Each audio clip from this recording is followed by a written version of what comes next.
Let's go live to Los Angeles, and talk to a royal commentator, absolute expert on all matters royal, Kinsey Schofield. Welcome to the show, Kinsey. Hi, Kev. I liked the voice. It was very Hollywood. Yeah, live. It wasn't live. It's like Saturday Night Live, yeah. So, listen, we still need to discuss the fallout from Vanity Fair. I mean, it really does seem to have brought Meghan's showbiz ambitions to an abrupt halt. So we'll do that in a little while. We also need to discuss the reopening of the case against Harry in terms of his American visa, because now there's a new president, the Heritage Foundation, the think tank in Washington, which has been pursuing this case in the court, saying we need to see the prince's visa application, because either he told the truth that he's a drug taker, that he takes cocaine, cannabis and magic mushrooms, in which case, why was he ever allowed into America? Because that's against the rules. Or he lied on his visa application and pretended he'd never taken drugs, which frankly is what a lot of people do. If he did that, then that's a serious federal offence and he should be kicked out of the country. Now, of course, Joe Biden, being he's ever so humble, you know, he sort of kowtowed to Harry and said, oh, he's safe, he can stay here forever because he's a member of the royal family. How does that fit in with the American dream? You're not supposed to look up to aristocrats. We don't, even in Britain, so why would Americans? Biden kowtowed to him. Donald Trump, not so much. Donald Trump basically said he's on his own. So seriously, Harry could be fearing for his future in America because Trump says he won't help him if the courts decide that this visa is revealed. And if it's got the wrong information on it, he's toast, he's in trouble. But first, let's get to the gruesome twosomes roasting in Hollywood, where a comedian has basically humiliated them in front of a star-studded audience. Tell us all about it. Yeah, so this is comedian John Mulaney. I hope I'm pronouncing it right because every time it comes out of my mouth, it feels like I'm not pronouncing it right. But he has a new... He's worked with Netflix before and they liked what he did, so they are giving him his own talk show in 2025. And this was basically Netflix's Upfronts event where they are showing off all of their new programming that they're proud of. They're trying to engage investors. They're trying to get other members of the Netflix family excited about the upcoming programs. And he stood on the stage and promoting his own, variety talk show, joked, not since Harry and Meghan has Netflix given more money to someone without a specific plan. And there's Ben Affleck in the audience. Speaking of Saturday Night Live, Tina Fey is in the audience from Saturday Night Live. A lot of A-list talent is there to party for Netflix. Harry and Meghan mysteriously not in the building, even though Meghan's got a project on the horizon. Hello, if I'm trying to ensure that my contract is renewed in 2025, I'm at that event kissing feet, okay? So Harry and Meghan weren't there at this Upfronts event. And when the comedian made this joke, audible gasps in the room, laughter, whoa. Yeah, a few people went, whoa, yeah. I mean, but it's John Mulaney and he's calling it like it is, isn't it? He clearly has got a glittering career at Netflix. Frankly, Harry and Meghan, not so much, particularly Meghan, whose show Meghan with Love is on the back burner now, to say the least. His show's coming out, as you say. He said to this star-studded audience to launch his chat show, this will be the one place where you might see Arnold Schwarzenegger sitting next to Nikki Glaser, sitting next to a family therapist with music by Mannequin Pussy. This is a really fun experiment. Not since Harry and Meghan has Netflix given more money to someone without a specific plan. I mean, that's sticking the dagger in, isn't it? Well, let me tell you why this is really digging the dagger in, because he said a lot last night. But if you look at the headlines that were generated from this Netflix event, in the trades, you and I know it's inside baseball to a lot of people, but you and I talk about this all the time. When we reference how relevant a mention in the Hollywood Reporter is to Harry and Meghan, it's because agents are reading it, producers are reading it, entertainment investors are reading it. It's people that they are desperate to attract, people that they want to work with.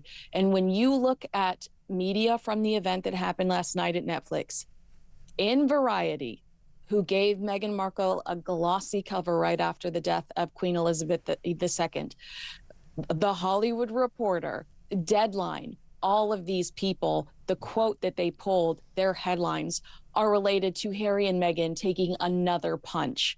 And so that is why this is relevant, because here they are yet again, the butt of the joke. And they are being humiliated in front of people that they're so desperate to get them to take seriously. And they're not going to if they continue to get kicked around the way that they do, because don't forget, Joe Coy made I think it was at the Golden Globes, made a very similar joke, like eye to eye with the guy from Netflix, saying that, Harry and Meghan were given an ungodly amount of money for producing very little and not knowing what they were doing. Yeah, well, that's for damn sure. We'll get to Harry in a minute. Let's talk about Meghan. I've just recorded my smash hit show, What Just Happened.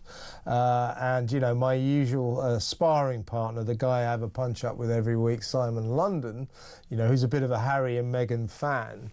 But also like a total cuddle bug. We can't all hate him, okay? Yeah, he's not a great enemy because he's quite likable, but he does come out with some real old crap. So, but he's a big Harry and Meghan fan. And I said to him this, I said, look, you know how showbiz works, right?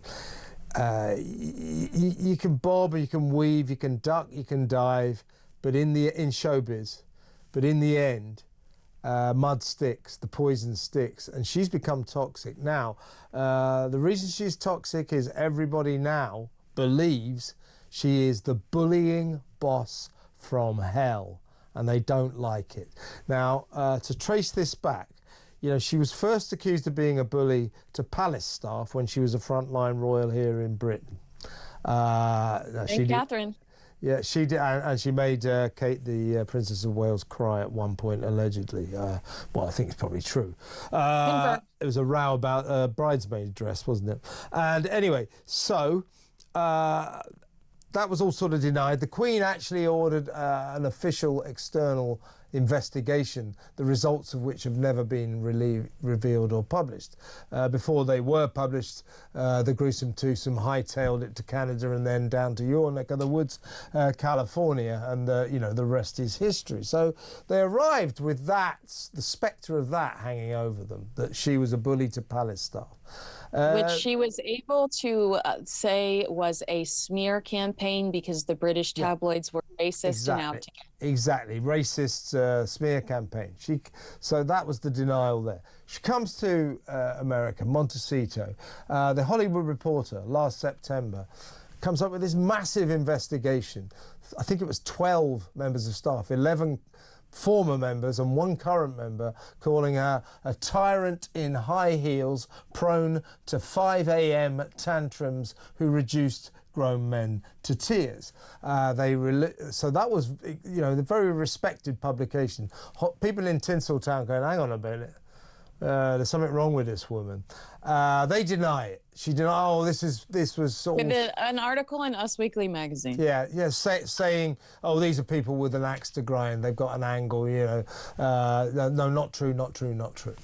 Now, as we now know, 8,000 words in the current edition of the American Bible of magazines, Vanity Fair, saying that there it is, American Hustle, that she's such a bully that she reduced one member of staff to having to go into long-term therapy. Many more said they had to quit, traumatised by the way she treated them.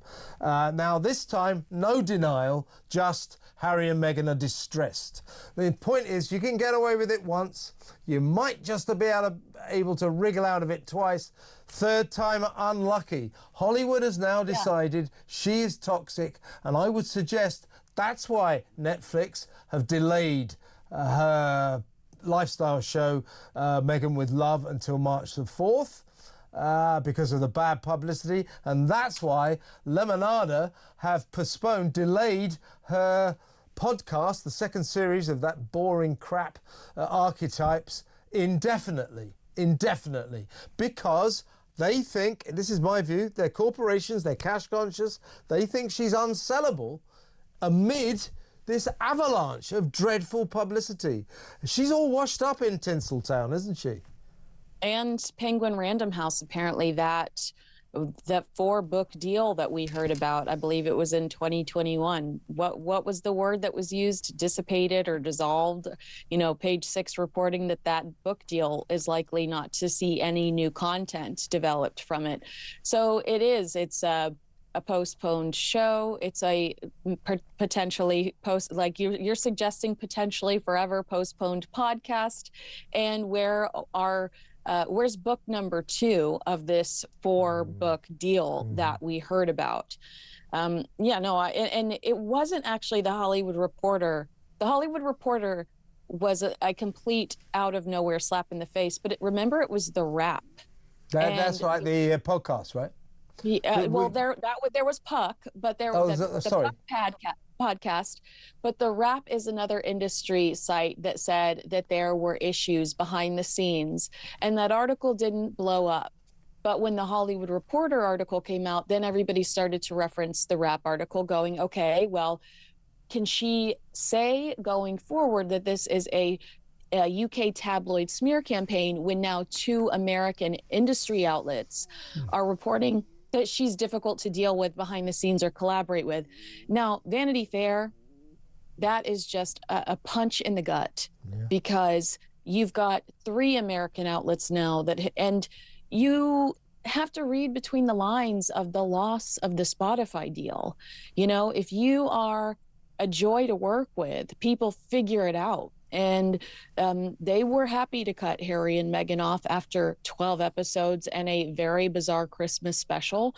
And Harry and Meghan brought them a lot of PR, mostly negative, but a lot of public, they got a lot of ink out of that relationship. They continue to. So I do think that, I don't know where she goes from here, because people have already made up their mind about her. You can't show up and kick around the ashes of Pasadena and think that everybody's going to change their mind about you. People have determined that she's a troublemaker and she's not very kind. Yeah, and the latest sort of the straw that might have broke the camel's back, I think it was actually Vanity Fair. But to make matters worse, when they both turned up sifting through the ashes of fire-ravaged Los Angeles, basically walking through people's homes, there they are. It's actually puke-making looking at that. A photo op at the expense of poor LA. Shocked locals, furious locals. A lot of them, my friends, I've spoken to them. The general feeling was that these 2, as Justin Bateman said, disaster tourists. They were also called grief grifters and tragedy vultures. People were appalled by that. She didn't get the memo. She went back another day. He then went to visit a fire station. They just don't get it. People don't want to see you there. It's not right. It's all wrong. Now, meanwhile, Vanity Fair also said that Harry has now just lost all interest in Meghan's pursuit of fame and fortune in Tinseltown. He just wants to go on royal tours and kiss babies and shake hands. He's lost all interest. And she wants him to stop his sort of war against the tabloids, his legal war. But more to the point, he's got his own legal problems now with the Heritage Foundation relaunching its bid to have his US residency application made public. And I would say in Trump's America, this time that legal case is likely to succeed. We'll get to see his visa application, and if he lied on it, Donald Trump said he won't help him. That could mean he gets kicked out of America. And Niall Gardner said he was going to encourage Donald Trump to deport him. Yeah, the Heritage Foundation sued the Department of Homeland Security to force the release of Prince Harry's visa records. A judge sided with DHS, and we assumed that was the end of it. But thanks to these court documents we saw a few months ago, we know that the Biden administration privately submitted secret documents to the judge before he made that decision in their favor. And the Heritage Foundation, this is what we're going to see February the 5th, is demanding that judgment be vacated and not only Harry's visa case be re-examined, but the Heritage Foundation wants to see, once unsealed, the private correspondence between Biden's DHS and the judge.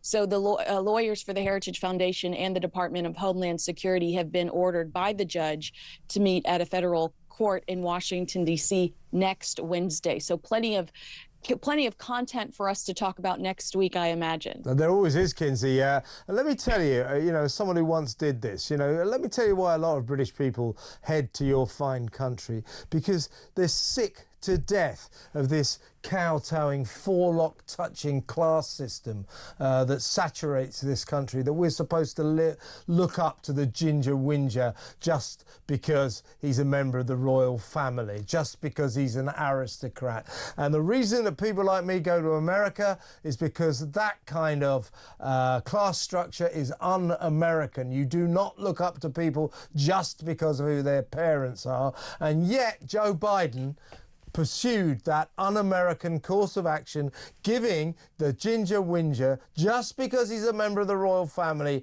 special treatment. Un-American, that, wasn't it? Well, yeah. I'm going to say, like, perhaps Joe Biden looked at him and saw a little Hunter in there somewhere. You know what I mean? Yeah, he gives his son special treatment. Might as well give Harry special treatment as well. Might as well. I'm surprised Harry didn't get a pardon on the way out, if I'm being honest. You're so right, yeah. Everybody else did. Yeah, maybe Joe will come back from beyond the presidential grave, and just as Harry's about to get kicked out, he'll go, I'm pardoning him. No, Joe, you can't pardon any more people, even though you've pardoned your entire crime cartel family. Go away, and by the way, don't give $50 million worth of condoms to any more foreign countries. How about that? What was that about? I was horrified. I was like, really? That's where my tax dollars are going? Yeah. You know, I also saw, when you were talking about people fleeing to my country, how, I don't remember who said it over there, but somebody in your neck of the woods said that using the term like two-tier justice system is racist. And I don't think so. I think it's okay to recognize that people are getting special treatment. Yeah. You know, before Donald Trump got back into the White House, there were people that were here illegally that had better insurance than I did. And I'm struggling to pay insurance. You know what I mean? So it's okay to make those. It's okay to make those. We'll call. If you suspect, we have two-tier policing here. You know, different treatments for people of colour, ethnic communities, and white people. We definitely have that. Joe Biden, two-tier justice, special treatment for Prince Harry. Over here, we just say two-tier policing. That's wrong. We've been told by our Home Office, Department of Home Security, that for thinking that we're right-wing extremists. Oh, really? Yeah. Okay, then. All right, then. Listen, Kinsey, always a pleasure to talk to you. That's great stuff. Have a lovely weekend. We'll talk again next week. Kinsey Schofield with more on Harry and Meghan. Strong stuff there.